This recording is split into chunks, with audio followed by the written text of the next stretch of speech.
जय Hind and hello guys, स्वागत है आपका आपके अपने YouTube चैनल ज्ञानदेह होस्ट में। और इस वीडियो में मैं आपको बताने वाला हूं UPSC CDS first 2025 online form के बारे में। यहां पर गाइस आपको OTR से लेकर प्रिंट तक पूरी जानकारी दी जाएगी और ये वीडियो थोड़ी लॉन्ग हो सकती है क्योंकि यहां पर मैं सभी जानकारी इस वीडियो के अंदर कवर करने वाला हूँ, चाहे वो आपकी कैटेगरी सर्टिफिकेट की जानकारी हो या फिर आपकी अन्य OTR की जानकारी। और आपके अगर इस वीडियो को देख करके आप रोशन करेंगे, अपना फॉर्म भरेंगे तो कोई भी मिस्टेक नहीं होगी, इसलिए आपको वीडियो को पूरा देखना है और जल्दबाजी नहीं करना है। तो चलिए शुरू करते हैं। अगर आपने अभी तक वीडियो को लाइक शेयर नहीं किया, वीडियो को लाइक शेयर कर दीजिए क्योंकि आपके लाइक करने से काफी सारा मोटिवेशन मिलता है। एंड अगर आप चैनल के ऊपर नए हैं तो चैनल को सब्सक्राइब करके बेल आइकन ऑन कर लीजिएगा क्योंकि जब तक इस एग्जाम का प्रोसेस कंप्लीट नहीं हो जाता तब तक आपको इसके बारे में समय समय पर सभी अपडेट दिए जाएंगे। अब गाइज जो लिंक मैंने आपको वीडियो के डिस्क्रिप्शन में दिया है ये आप ओपन करेंगे। इसको ओपन करने के बाद जानने को मिलेगा कि 457 वैकेंसी के अंदर निकाली गई है। फॉर्म आप लोग 11 दिसंबर से लेकर के 31 दिसंबर 2024 तक भरेंगे। फीस जनरल ओबीसी के लिए 200, SC ST फीमेल के लिए कोई फीस नहीं है। और गाइज यहाँ पर कौन सी पोस्ट के लिए कितनी वैकेंसी है, किस डिपार्टमेंट में, वो आप जानेंगे। अप्लाई करने के लिए क्या क्वालिफिकेशन चाहिए वो भी आप यहाँ पर चेक कर सकते हैं। और ये सभी जानकारी चेक करने के बाद आप इंपॉर्टेंट लिंक के सेक्शन से ऑफिशियल नोटिफिकेशन PDF के ऊपर क्लिक करके इस नोटिफिकेशन से भी पूरी की पूरी जानकारी चेक कर सकते हैं। उसके बाद गाइज आप यहाँ पर इंपॉर्टेंट लिंक के सेक्शन से ही अप्लाई ऑनलाइन लिंक ओपन करेंगे। अब गाइज आपके सामने यूपीएससी की ऑफिशियल वेबसाइट आ जाएगी। अब यहाँ पर आने के बाद मैं आपको बता दूं कि अगर आपने इस नई यूपीएससी की वेबसाइट का इस्तेमाल करके पिछले 2-3 साल के अंदर कोई भी फॉर्म भरा है तो आपका जो रजिस्ट्रेशन है वो इसमें हो रखा है। आप डायरेक्टली यहां पर आपकी रजिस्टर्ड ईमेल आईडी या फिर नंबर इसका इस्तेमाल करके इसमें OTP के थ्रू लॉगिन हो जाएंगे। पर गाइज अगर आप फ्रेशर है, आपने इस वेबसाइट का इस्तेमाल करके अभी तक कोई भी फॉर्म नहीं भरा तो आपको इसमें रजिस्ट्रेशन करना होगा। रजिस्ट्रेशन करने के लिए आप यहां पर राइट साइड में इस तरफ देखेंगे न्यू रजिस्ट्रेशन, तो आपको इसके ऊपर क्लिक करना है। इसके ऊपर क्लिक करने के बाद में यहां पर गाइज सबसे पहले आपको आपका नाम एंटर करना है। ये नाम आपका 10th के सर्टिफिकेट के अकॉर्डिंग होना चाहिए और पूरा नाम आप यहां पर लिखेंगे। उसके बाद में गाइज आप यहां पर आपके नाम को दोबारा डाल करके वेरीफाई कर देंगे। फिर यहां पर देखेंगे आपसे एक सवाल पूछेगी क्या आपने कभी आपका नाम बदला है, अगर हाँ तो यस, नहीं तो आप नो करेंगे। फिर जो आपका जेंडर है मेल फीमेल या ट्रांसजेंडर वो आप सिलेक्ट करेंगे। जेंडर को दोबारा सिलेक्ट करके वेरीफाई कर लेंगे। इसके बाद आप यहां पर डेट ऑफ बर्थ अपनी सिलेक्ट करेंगे। डेट ऑफ बर्थ भी आपकी 10th के सर्टिफिकेट के अकॉर्डिंग ही होनी चाहिए, तो इस तरह से आप यहां पर इसको सिलेक्ट कर लीजिएगा।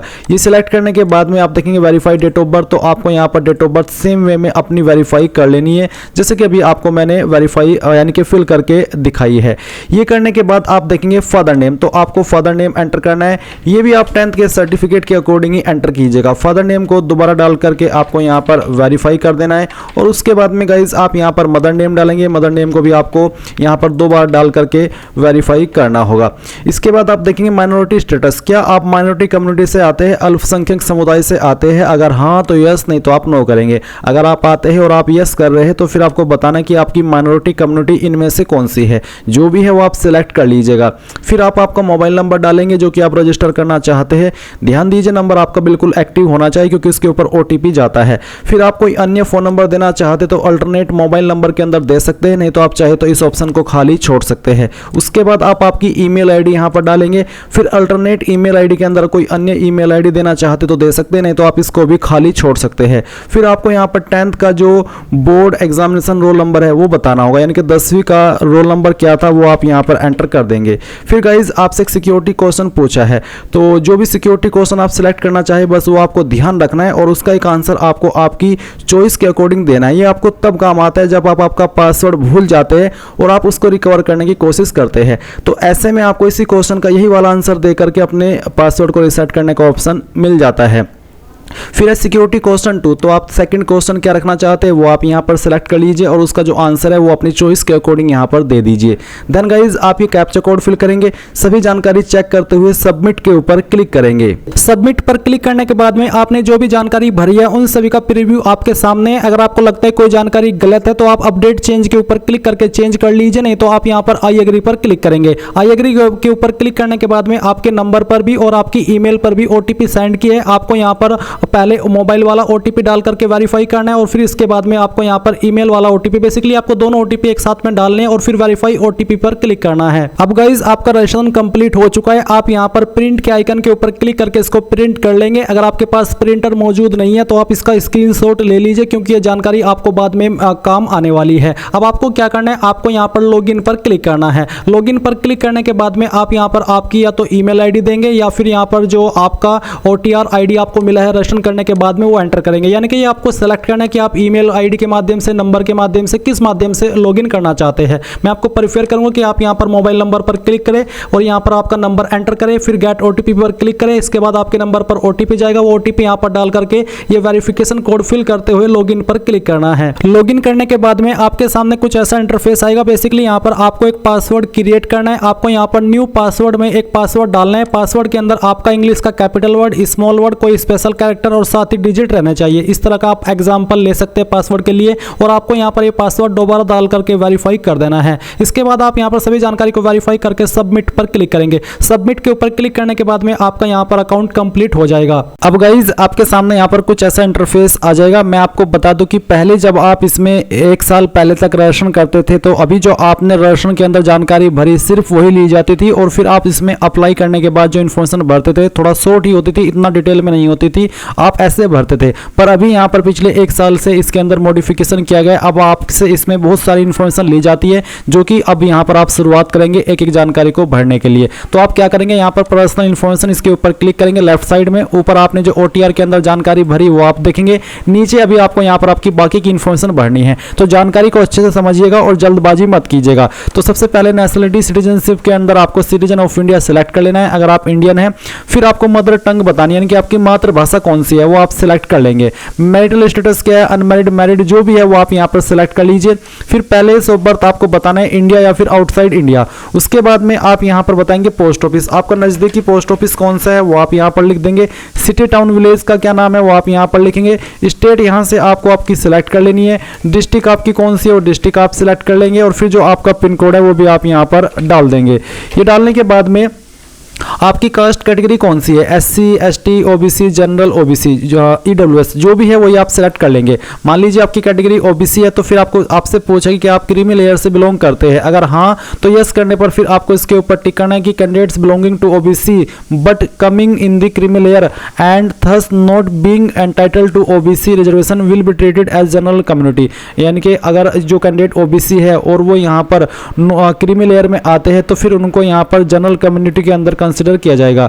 पर अगर आप नहीं आते क्रीमी लेयर के अंदर तो आप नो करेंगे। नो करने के बाद में जो आपका कास्ट सर्टिफिकेट नंबर है जो कि आपका सेंट्रल का बना होना चाहिए वो आप यहां पर डालेंगे। उसके बाद में आपका सर्टिफिकेट इनमें से कौन से पोस्ट के अधिकारी ने जारी किया है आपको पोस्ट सिलेक्ट कर लेनी है। जो आपका सर्टिफिकेट है वो आपको चेक करना है और उसमें आपको राइट साइड में नीचे की तरफ देखने को मिलेगा कि आपका सर्टिफिकेट कौन से अधिकारी ने जारी किया है। गाइज अभी जो वीडियो में देख सकते हैं ये OBC का कास्ट सर्टिफिकेट है सेंट्रल गवर्नमेंट का। तो यहां पर मैं आपको डेमो के लिए दिखा रहा हूं ताकि आप थोड़ा और बेहतर तरीके से समझ सके। इसमें आपको एक आवेदन क्रमांक देखने को मिल रहा है। तो यहां पर जो आप सर्टिफिकेट नंबर है इसमें आवेदन क्रमांक नहीं भरेंगे बल्कि आपको जो नीचे प्रमाण पत्र क्रमांक है वो आपको भरना है। तो प्रमाण पत्र क्रमांक आपको यहां पर सर्टिफिकेट नंबर में भरना होगा और फिर आप यहां पर नीचे सक्षम अधिकारी यहां पर जो लिखा है तहसीलदार, तो इसका मतलब है कि ये जो सर्टिफिकेट है ये सक्षम अधिकारी तहसीलदार ने जारी किया है, इसलिए मैंने यहां पर तहसीलदार सेलेक्ट किया है। अगर आपको सक्षम अधिकारी के बाद में किसी और पोस्ट के अधिकारी का नाम देखने को मिल रहा है तो उसी पोस्ट को आपको यहां पर इस लिस्ट में से सिलेक्ट करना होगा। इसके बाद नीचे आता है स्टेट यूटी ऑफ इश्यूइंग, कौन सी स्टेट ने आपका सर्टिफिकेट जारी किया है वो स्टेट आप सिलेक्ट कर लेंगे, ये तो आपको पता ही होगा। और किस डेट में इशू हुआ है, जैसे कि यहां पर जारी दिनांक इसमें 21/10/2023 है तो आपको आपके सर्टिफिकेट के ऊपर यहीं पर देखने को मिल जाएगी। जो भी आपकी डेट है सर्टिफिकेट जारी होने की वो आप यहां पर सिलेक्ट कर लीजिएगा। इसके बाद गाइज आता है name of the caste tribe community as mentioned in the community certificate, यानी कि आपके कम्युनिटी सर्टिफिकेट के अंदर आपकी कास्ट या फिर ट्राइब या फिर कम्युनिटी कौन सी है वो आपको यहां पर लिखनी है और आपके सर्टिफिकेट के अंदर ये जानकारी आपको देखने को मिल जाएगी। फिर उसके बाद है central list with serial number of caste tribe community. अब सेंट्रल लिस्ट आपको कहां मिलेगी उसका एक लिंक आपको यहां पर दिया, मैं इस लिंक को ओपन करता हूं और आपको दिखाता हूं। गाइज यहां पर जो सेंट्रल लिस्ट ऑफ OBC है उसके लिए जो लिंक दिया है लिंक यहां से कॉपी नहीं हो रहा है और ना ही ओपन हो रहा है, इसलिए आप क्या करेंगे आप गूगल के अंदर central list of OBC PDF search करेंगे। पहले वाली जो सेंट्रल लिस्ट ऑफ OBC आएगी ये आप ओपन करेंगे। इसको ओपन ओपन करने के बाद में आप जिस भी स्टेट से है वो स्टेट आपको सिलेक्ट कर लेनी है और फिर आपके सामने इस तरह से कास्ट कम्युनिटी आ जाएगी। तो इनमें से आपकी जो भी कास्ट है या फिर जो भी कम्युनिटी है और उसके सामने जो सीरियल नंबर पड़ा जैसे कि 59, 60, 61, वही सीरियल नंबर आपको यहाँ पर इसमें एंटर करना होगा। तो जो भी है वो आप यहाँ पर एंटर कर दीजिएगा। उसके बाद में आप यहाँ पर देखेंगे वेदर यू आर PWBD या फिर PWD कैंडिडेट, यानी कि क्या आप विकलांग है, अगर हाँ तो यस, नहीं तो आप नो करेंगे। फिर है फोटो आइडेंटिटी कार्ड, तो आप इनमें से कोई आईडी सेलेक्ट कर लेंगे, जो भी आईडी आप इनमें से देना चाहे वो आप दे सकते हैं। और फिर जो भी आईडी आप सेलेक्ट करें उसका नंबर आपको यहाँ पर डालना है। और उसके बाद आता है have you ever been recommended as PH PWBD candidate in the examination conducted by UPSC in the past, यानी कि कोई एग्जाम जो UPSC ने कंडक्ट किया हो उसमें आप PH या फिर PWD कैंडिडेट के रूप में रिकमेंड किए गए थे, अगर हाँ तो यस, नहीं तो आप यहाँ पर नो कर देंगे। फिर do you want to make available your personal information for accessing job opportunity in terms of, यानी कि बेसिकली क्या जो आपकी इन्फॉर्मेशन है पर्सनल वाली जो आप यहाँ पर दे रहे हैं, क्या आप उसको UPSC को देना चाहते हैं ताकि वो इन फ्यूचर जो नोटिफिकेशन के माध्यम से, मैसेज के माध्यम से आपको अपॉर्चुनिटीज प्रोवाइड कराते रहे, अगर हाँ तो यस और या फिर नो। इसमें चाहे आप यस करें चाहे नो करें, आपके फॉर्म के ऊपर इससे कोई प्रभाव नहीं पड़ेगा। अभी यहाँ पर मैंने जानकारी बताई है आपको कास्ट कैटेगरी जो है आपकी OBC सेलेक्ट करके। अगर मैं यहाँ पर OBC से फॉर्म को ना भर के ST से भरूँ, यानी कि आपको बताऊँ कि ST के सामने क्या ऑप्शन आएंगे, तो ऑप्शन सेम ही आएंगे। आपको यहाँ पर सेम वे में आपका सर्टिफिकेट नंबर डालना है, यानी कि प्रमाण पत्र नंबर, फिर आपका सर्टिफिकेट इनमें से कौन सी अथॉरिटी ने जारी किया है वो आपको बताना है, जैसे कि मैंने अभी आपको OBC का बताया है। फिर कौन से स्टेट के द्वारा जारी हुआ है वो बताएंगे, किस डेट में जारी हुआ है वो आप यहाँ पर इस तरह से सिलेक्ट कर लेंगे। फिर यहाँ पर आपको full address of issuing counter saying authority, यानी कि जिस अथॉरिटी ने आपका जो सर्टिफिकेट है वो इशू किया है या फिर काउंटर साइन किया है, उसका पूरा एड्रेस आपको यहाँ पर बताना है। अब इसमें बहुत सारे कैंडिडेट कंफ्यूज होंगे कि किस अथॉरिटी की बात कर रहे हैं। तो गाइज बेसिकली यहाँ पर आपको जिस पोस्ट के अधिकारी ने आपका सर्टिफिकेट जारी किया है उसका एड्रेस बताना है। जैसे कि मान लीजिए आपका जो सर्टिफिकेट है वो जारी हुआ है तहसीलदार के द्वारा, जो तहसीलदार का एड्रेस है वो अब आपको यहाँ पर उसमें देना होगा, या फिर जो आपके सर्टिफिकेट के ऊपर अथॉरिटी ने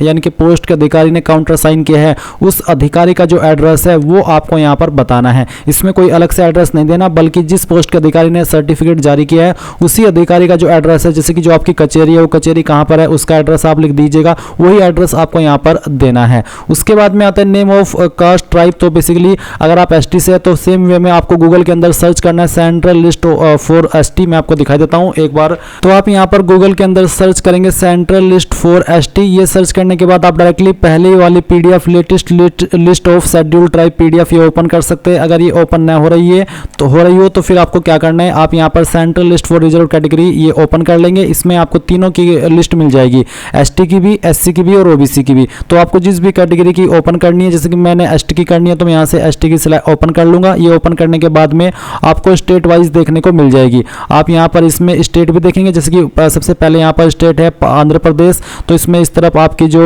जाति है वो दी गई है और फिर यहाँ पर वो हिंदी के अंदर भी है और उसका जो सीरियल नंबर है वो भी यहाँ पर आपको दिया गया है। तो जैसे कि मान लीजिए एग्जांपल के लिए आप उत्तर प्रदेश से है यानी कि UP से है, तो आपको इसमें UP वाला पोर्शन ढूंढना है, यानी कि UP स्टेट चेक करनी है। मैं थोड़ा सा इसको स्क्रॉल करके आपको दिखा दे रहा हूँ। वीडियो काफ़ी लंबी होगी क्योंकि इसमें बहुत सारी इन्फॉर्मेशन है जो कि आपको बहुत ही अच्छे से देनी है। तो यहाँ पर आता है उत्तर प्रदेश, तो उत्तर प्रदेश आया। अब इसमें यहाँ पर आपकी जो भी कास्ट है, जैसे कि मान लीजिए आपकी कास्ट है ये क्या है, ये भूया, इसका जो सीरियल नंबर है वो 15 है। तो आप यहाँ पर फॉर्म में आएंगे और फॉर्म में आ जाने के बाद में आपको इसमें, मैं एक बार फॉर्म के ऊपर चलता हूँ, तो यहाँ पर तो आपको आपकी जो कास्ट है वो नाम दे देना है और फिर उसके बाद में जो सेंट्रल लिस्ट है, सेंट्रल लिस्ट मैंने आपको दिखा दी है और उसमें जो आपकी कास्ट का सीरियल नंबर है वो आपको यहाँ पर लिख देना है इस तरह से। बाकी ये जानकारी ऐसे ही रहेगी जैसे कि मैंने अभी आपको बताई है OBC की भर के, जिसमें कि आपसे पूछेगी कि आप विकलांग, अगर हाँ तो यस, नहीं तो आप नो करेंगे। फोटो आइडेंटिटी कार्ड आपको यहाँ पर कोई एक सिलेक्ट कर लेना है, यानी कि जो भी आईडी आप देना चाहते हो सिलेक्ट करके उसका नंबर डाल दीजिएगा। फिर क्या आप कभी विकलांग के रूप में रिकमेंड किए गए हैं पिछले किसी भी UPSC के एग्जाम में, अगर हाँ तो यस, नहीं तो आप नो करेंगे। क्या आप आपकी इन्फॉर्मेशन UPSC को देना चाहते ताकि आपको in future job related email और मैसेज सेंड करते रहे, आप इस ऑप्शन में चाहे यस करें चाहे नो करें, आपके फॉर्म के ऊपर कोई प्रभाव नहीं पड़ेगा। इसके बाद गाइज आप यहाँ पर इसके ऊपर टिक करेंगे और सेव के ऊपर क्लिक कर देंगे। गाइज पर्सनल इन्फॉर्मेशन सेव करने के बाद में आप यहाँ पर एड्रेस इन्फॉर्मेशन के सेक्शन के ऊपर क्लिक करेंगे और फिर आएगा कॉरेस्पॉन्डेंस एड्रेस यानी कि प्रेजेंट एड्रेस। तो पहले आप आपका प्रेजेंट एड्रेस भरेंगे जिसमें कि house number, apartment apartment, building, street, village, यानी कि जो भी चीज़ आपके एड्रेस के ऊपर एप्लीकेबल है वो आपको यहाँ पर डालनी है और आपको कोई स्पेशल कैरेक्टर या फिर न्यूमेरिक वैल्यू यूज नहीं करनी है। उसके बाद में आप यहाँ पर नीचे देखेंगे आपका स्टेट का ऑप्शन, तो आप यहाँ से आपकी स्टेट सेलेक्ट कर लेंगे, डिस्ट्रिक्ट आपकी जो भी है वो सिलेक्ट कर लेंगे, आपका जो पिन कोड है वो आपको यहाँ पर डाल देना है। अगर आपका कोई लैंडलाइन नंबर है वो डाल देंगे, कोई फैक्स नंबर है वो भी आप यहाँ पर डाल देंगे। ऊपर की इन 3 लाइन के अंदर आपको जो आपका एड्रेस है स्टेट डिस्ट्रिक्ट छोड़ करके बाकी का एड्रेस आपको भरना है और सेव के ऊपर क्लिक करना है। और मैं आपको बता दूं कि अगर आपका परमानेंट एड्रेस और जो आपका कोरस्पोंडेंस एड्रेस है यानी कि प्रेजेंट एड्रेस है अगर वो सेम है, अलग अलग नहीं है, तो फिर आप इस बॉक्स के ऊपर टिक कर देंगे, देन आपको दोबारा से परमानेंट एड्रेस भरने की आवश्यकता नहीं पड़ेगी। आप एक सिंगल सेव के अंदर प्रेजेंट एड्रेस भी भर देंगे यानी कि कोरस्पोंडेंस एड्रेस भी भर देंगे और आपका परमानेंट एड्रेस भी भर देंगे। एड्रेस की जानकारी सेव करने के बाद में आप फोटो एंड साइन अपलोड के सेक्शन के ऊपर क्लिक करेंगे। यहाँ पर आपको फोटो अपलोड करना है और फिर यहाँ पर आपको बोला है कि how to resize photograph image, यानी कि आपको अगर ये नहीं पता कि आपको फोटो रिसाइज कैसे करना है उसका एक एग्जांपल आपको दिया है, पर मैं आपको बता दूं कि आपको यहाँ पर इस वीडियो के डिस्क्रिप्शन में जो मैंने लिंक दिया है वो ओपन करने के बाद में अप्लाई ऑनलाइन लिंक से पहले एक वीडियो मिलेगी जिसको वॉच करके आप कैसे फोटो बनाना है मोबाइल से या फिर कंप्यूटर से उसकी पूरी जानकारी मिल जाएगी, तो आप उसका इस्तेमाल कर सकते हैं। अभी यहाँ पर सिर्फ आपको ये बताया जा रहा है कि कैसे आपको फोटो अपलोड करना है। तो आप यहाँ पर फोटो कैसा बनाएंगे उसका एक एग्जाम्पल देख लीजिए। आपको फोटो इस तरह का रखना है जिसमें कि नेम के बाद में आपका नाम लिखना है, फिर फोटोग्राफ डेट के बाद में आपकी डेट लिखनी है कि किस डेट में आपने फोटो को लिया है और फोटो के ऊपर डेट ज़्यादा पुरानी नहीं होनी चाहिए। इसके अलावा आपके फोटो का फॉर्मेट जेपीजी रहना चाहिए और जो डायमेंशन है वो आपका 550 पिक्सल वाइड और 550 पिक्सल ही हाइट होनी चाहिए। इसके अलावा जो आपका साइज है फोटो का वो 20 से 300 KB के बीच में रहना चाहिए और जो इस एक्सेप्ट नहीं होंगे फोटोज वो आपको यहाँ पर बताए हैं। तो आप चूज फाइल के ऊपर क्लिक करेंगे और जहाँ पर भी फोटो फाइल है वो आपको सिलेक्ट करनी है। मैं यहाँ पर आपको दिखा रहा हूँ रियल फोटो अपलोड करके मैंने ये फाइल सिलेक्ट की, ओपन किया। ओपन करने के बाद में यहाँ पर आई हरबे डिक्लेयर दैट फोटोग्राफ माइन, आप इसके ऊपर टिक करेंगे और सेव के ऊपर क्लिक कर देंगे। सेव के ऊपर क्लिक करने के बाद देख लीजिए आपका फोटो इस तरह से आ जाएगा। ऐसा ही आपको बोला है फोटो अपलोड करने के लिए। इसके बाद आप सिग्नेचर के सेक्शन के ऊपर क्लिक करेंगे। सिग्नेचर के सेक्शन के ऊपर क्लिक करने के बाद बोला है कि 350 × 350 आपका जो सिग्नेचर का डायमेंशन है वो रहना चाहिए। एंड यहाँ पर आप क्या करेंगे, चूज फाइल के ऊपर क्लिक करेंगे और जहाँ पर भी आपका साइन है वो आपको सिलेक्ट कर लेना है। तो चलिए मैं यहाँ पर सिलेक्ट कर लेता हूँ साइन। मैंने साइन सेलेक्ट किया, ओपन किया, यहाँ पर टिक किया, उसके बाद में सेव के ऊपर क्लिक करता हूँ तो आप देखेंगे कि यहाँ पर जो साइन है वो आ चुका है। और आप यहाँ पर अब क्या करेंगे, आपको इसमें एजुकेशनल इन्फॉर्मेशन सेक्शन इसके ऊपर क्लिक करना है। अब आप देखेंगे पहले आपसे मैट्रिकुलेशन यानी कि 10वीं की इन्फॉर्मेशन ली जा रही है, तो आपको यहाँ पर क्लास, डिवीजन, ग्रेड के अंदर बताना है कि आपकी क्लास या फिर डिवीजन क्या थी। जिनके 60+ होते हैं वो फर्स्ट क्लास फर्स्ट डिवीजन के अंदर आते हैं और जिनके 45 से लेकर के 59 के बीच में रहते हैं परसेंटेज उनको यहाँ पर सेकंड क्लास के अंदर रखा जाता है और जिनके 33 से लेकर के 45 के बीच में होते हैं वो थर्ड क्लास के अंदर आते हैं या फिर पास क्लास के अंदर आते हैं।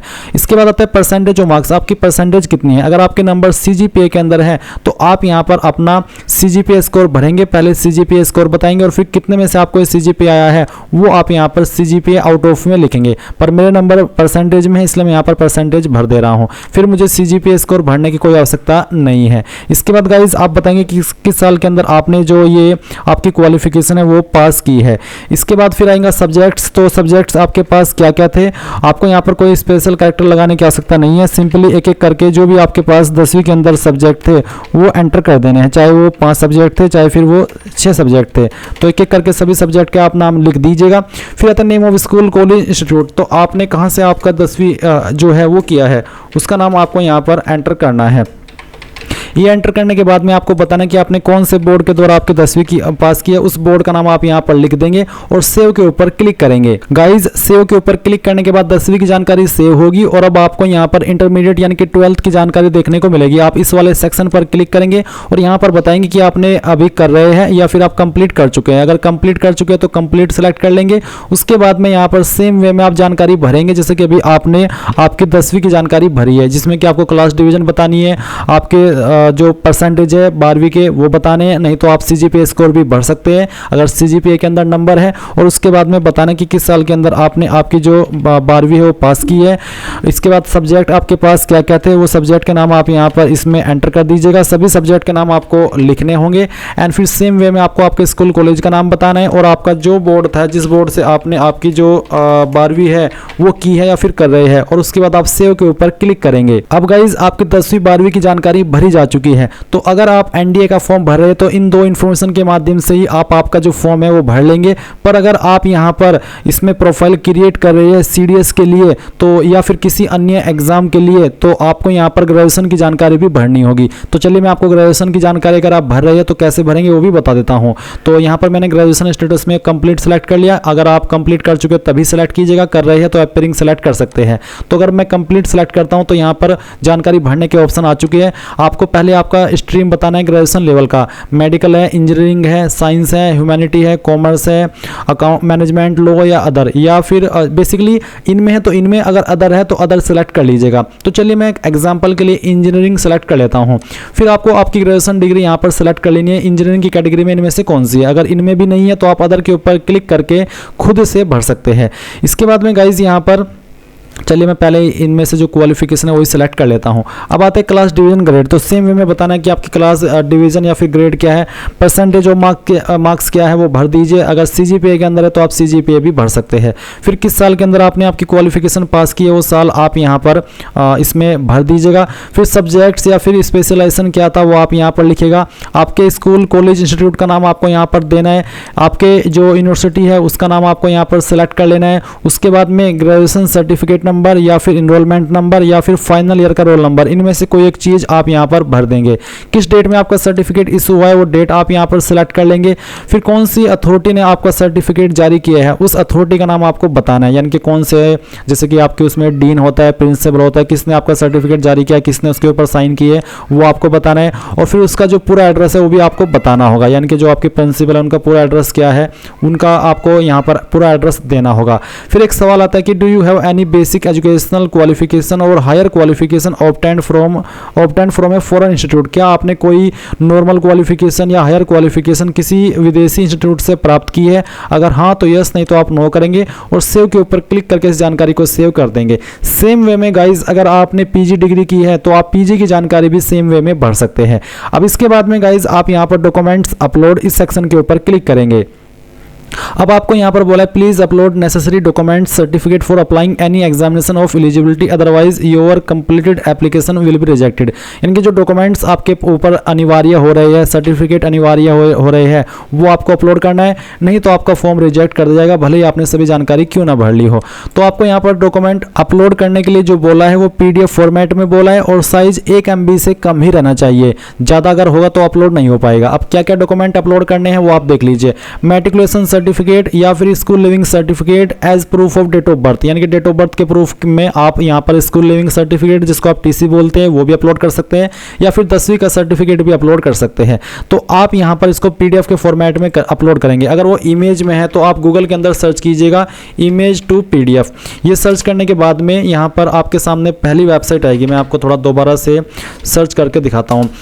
यहाँ पर आपको पहली वाली वेबसाइट ओपन कर लेनी है, फिर आपको सिलेक्ट JPG इमेज इसके ऊपर क्लिक करना है। एग्जांपल के लिए मैं ये इमेज सिलेक्ट करता हूँ, ओपन करता हूँ और उसके बाद में आप कन्वर्ट टू PDF पर क्लिक करेंगे तो जो भी आपकी फाइल का इमेज है वो PDF के फॉर्मेट में डाउनलोड हो जाएगा और फिर आप यहाँ पर उसको PDF के फॉर्मेट में अपलोड करेंगे, क्योंकि वो PDF के फॉर्मेट में ही आपसे लिया जा रहा है। जैसे कि आप देख लीजिए, मैंने इस फाइल को सिलेक्ट किया और यहाँ से इसको ओपन किया तो इस तरह से एज डॉक्यूमेंट अपलोडेड सक्सेसफुली इस तरह से वो अपलोड हो जाएगा और आप इस आइज के ऊपर क्लिक करके उसको व्यू भी कर सकते हैं। अब आप यहाँ पर जो आपका सर्टिफिकेट ऑफ ग्रेजुएशन और equivalent educational qualification including a copy of recognised letter equivalence certificate from AIC UGC if applicable, यानी कि अगर आपने ग्रेजुएशन की जानकारी भरी है तो आप यहाँ पर जो सर्टिफिकेट ऑफ ग्रेजुएशन है या फिर उसके बराबर की जो योग्यता है उसका सर्टिफिकेट यहाँ पर अपलोड करेंगे सेम वे में। उसके बाद आप यहाँ पर जो आपने फोटो ID दी है, चाहे वो आधार कार्ड हो, वोटर ID कार्ड हो, पैन कार्ड हो, तो वो ID आपको यहाँ पर अपलोड करनी है। फिर यहाँ पर अगर आप SC ST OBC है तो आपने अगर SC ST OBC से फॉर्म को भरा या राशन करा है तो आप सर्टिफिकेट यहाँ पर आपका कास्ट का अपलोड करेंगे। इसके बाद में certificate in support of claim of age election, यानी कि जो एज के अंदर छूट मिलती है या फिर आप एज के अंदर छूट चाह रहे हैं तो उसके संबंध में आपको यहाँ पर उसका सर्टिफिकेट अपलोड करना होगा। फिर hailing certificate to show that the candidate hails from Arunachal Pradesh, यानी कि अगर आप इन स्टेट से बिलोंग करते हैं तो आपको यहाँ पर आपका हेलिंग सर्टिफिकेट अपलोड करना है। इसके अलावा अचीवमेंट्स इन डिफरेंट फील्ड्स, अगर आपको कोई अचीवमेंट है, अवार्ड्स है, प्राइज है, सर्विस एक्सपीरियंस है तो उसका डॉक्यूमेंट आपको यहाँ पर अपलोड करना है। तो बेसिकली ये है कि जो डॉक्यूमेंट्स आपके ऊपर एप्लीकेबल है वो आप यहाँ पर अपलोड कर दीजिए और उसके बाद में आप पेरेंटल इन्फॉर्मेशन सेक्शन के ऊपर आ जाएंगे। पेरेंटल इन्फॉर्मेशन पर आने के बाद में आप पहले फादर इन्फॉर्मेशन भरेंगे, जहां पर आपको नेशनलिटी ऑफ फादर सिलेक्ट कर लेनी है इंडियन। फादर प्रोफेशन यहाँ पर आपको इसमें सिलेक्ट कर लेना है, तो जो भी है वो आप सिलेक्ट कर लीजिए। अगर उनकी मृत्यु हो चुकी है फादर की तो आप डिकीज्ड भी सिलेक्ट कर सकते हैं। अगर प्रोफेशन इनमें नहीं है तो आप यहाँ पर अदर के ऊपर क्लिक करके खुद से लिख सकते हैं सेल्फ एम्प्लॉयमेंट या फिर जो भी प्रोफेशन है वो आप लिख सकते हैं। इसके बाद में फादर का एड्रेस पूछा है, जहां पर बोला है कि father present postal address same as your address, यानी कि अगर आपके पिता का एड्रेस और जो आपका एड्रेस है वो सेम है तो आप यहाँ पर कॉरेस्पॉन्डेंस ये सिलेक्ट कर लेंगे और देखेंगे कि जो एड्रेस आपने अपना भरा था वही एड्रेस यहाँ पर आ चुका है। पर अगर वो अलग है तो आप रिसेट एड्रेस के ऊपर क्लिक करके खुद से अपने फादर का एड्रेस यहाँ पर भर सकते हैं। फिर यहाँ पर नीचे की तरफ आप आएंगे तो देखेंगे if your father is in service indicate the post held by him, if retired indicate last post held by him, यानी कि अगर आपके पिताजी सर्विस के अंदर है तो आपको यहाँ पर वो कौन सी पोस्ट के ऊपर अभी काम कर रहे हैं वो आपको बताना है और अगर वो रिटायर हो चुके हैं तो फिर अब वो कौन सी लास्ट पोस्ट पर थे उसका नाम आपको देना है। पर अगर वो नहीं है अभी जॉब के अंदर तो फिर आप यहाँ पर नॉट एप्लीकेबल इस तरह से लिख देंगे। और annual income of your father, अगर आपके फादर डिकीज यानी कि उनकी मृत्यु हो चुकी है तो आप यहाँ पर 0 लिखेंगे, नहीं तो आपकी फादर की एनुअल इनकम क्या है वो आपको यहाँ पर एंटर कर देनी है इस तरह से। फिर state to which your father originally belong, कौन सी स्टेट के आपके फादर स्थायी निवासी है वो स्टेट सेलेक्ट कर लेनी है और फिर कौन सी स्टेट से वो ओरिजिनली बिलोंग करते हैं, सॉरी स्टेट से नहीं बल्कि डिस्ट्रिक्ट से, वो आपको सेलेक्ट करनी है और उसके बाद आप सेव के ऊपर क्लिक कर देंगे। इसके बाद गाइज आप यहाँ पर मदर इन्फॉर्मेशन के सेक्शन के ऊपर आएंगे और सेम वे में आपको मदर की इन्फॉर्मेशन भी भरनी है। तो नेशनलिटी सेलेक्ट कर लेंगे, फिर मदर का प्रोफेशन सेलेक्ट कर लेंगे जो भी है, उसके बाद में आप यहाँ पर नीचे की तरफ एड्रेस को बता देंगे कि क्या एड्रेस है या फिर आप चाहे तो फादर एड्रेस का ऑप्शन टिक करके जो आपके फादर का एड्रेस है वो यहाँ पर आ जाएगा। एंड सेम वे में अगर आपकी जो माताजी है वो सर्विस के अंदर है किसी तो आपको यहाँ पर किस पोस्ट पर काम करती है वो बताना है। अगर वो रिटायर हो चुकी है तो आप यहाँ पर लास्ट किस पोस्ट पर वो काम करती थी उस पोस्ट का नाम आपको यहाँ पर बताना होगा। एनुअल इनकम क्या है वो आपको यहाँ पर एंटर कर देनी है। उसके बाद में आप यहाँ पर जो स्टेट है आपकी माताजी की जहाँ से वो ओरिजिनली बिलोंग करते हैं वो बतानी है और फिर आपकी माताजी की डिस्ट्रिक्ट, एंड देन सेव के ऊपर क्लिक करके जानकारी भी आपकी सेव हो जाएगी। अब आप यहाँ पर क्या करेंगे, आपको एम्प्लॉयमेंट इन्फॉर्मेशन इस सेक्शन के ऊपर क्लिक करना है। यहाँ पर पूछा है योर प्रेजेंट एम्प्लॉयमेंट, अगर आप यहाँ पर इनमें से किसी स्टेट डिपार्टमेंट के अंदर एम्प्लॉयड है जैसे कि central, state, PSU, private, other, तो आप बता दीजिए। अगर आप अभी नॉट एम्प्लॉयड है तो नॉट एम्प्लॉयड के ऊपर क्लिक करेंगे। फिर आपसे पूछे कि क्या कभी आपने जॉब की है, एम्प्लॉयड रहे हैं, अगर हाँ तो यस, यस करने के बाद मैं आपको बताना कि गवर्नमेंट पब्लिक एंटरप्राइज, अगर हाँ तो यस, नहीं तो अगर यस तो फिर बताएंगे इफ गवर्नमेंट सर्विस, तो आपको इंटीमेशन शुरुआती डेट बतानी कि कब आपने जॉब ज्वाइन की थी। अगर नो तो आप नो कर सकते हैं, पर अगर आप कभी एम्प्लॉयड हुए नहीं है अभी तक तो आप नो कर दीजिएगा सिंपली। फिर पूछे कि have you ever been self employed, क्या आपने कभी सेल्फ एम्प्लॉयड यानी कि खुद से कोई काम करा है, अगर हाँ तो यस, नहीं तो आप यहाँ पर नो भी कर सकते हैं। उसके बाद आप सेव कर देंगे, ये जानकारी आपकी यहाँ पर सेव हो जाएगी। फिर आएगा यूपीएससी एग्जामिनेशन इन्फॉर्मेशन, तो आप यहाँ पर इसके ऊपर क्लिक करेंगे। इसके ऊपर क्लिक करने के बाद पूछा कि क्या कभी आप यूपीएससी के एग्जाम से निकाले गए हो, ब्लैकलिस्ट किए गए हो, अगर हाँ तो यस, नहीं तो आप नो कर देंगे। क्या कभी आप यूपीएससी एग्जामिनेशन के अंदर प्रीवियस किसी ईयर के अंदर अपियर हुए हैं किसी भी एग्जाम में, अगर हाँ तो यस, नहीं तो आप नो करेंगे। Have you ever accepted allocation to a service post on the basis of civil service examination held in earlier year, यानी कि जो एलोकेशन होती है या फिर पोस्ट है वो आपको सिविल सर्विस एग्जाम के माध्यम के आधार पर पहले कभी किसी ईयर में मिली है, अगर नहीं तो आप पहली बार ये फॉर्म भर रहे हैं तो आप यहाँ पर नो कर दीजिए। उसके बाद में सेव के ऊपर क्लिक कर दीजिए।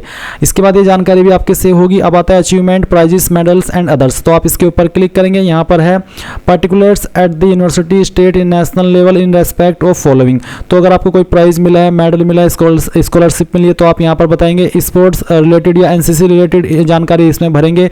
Position of destruction leadership held in school college अगर कोई मिली है तो आप बताएंगे, यहाँ पर लिख देंगे।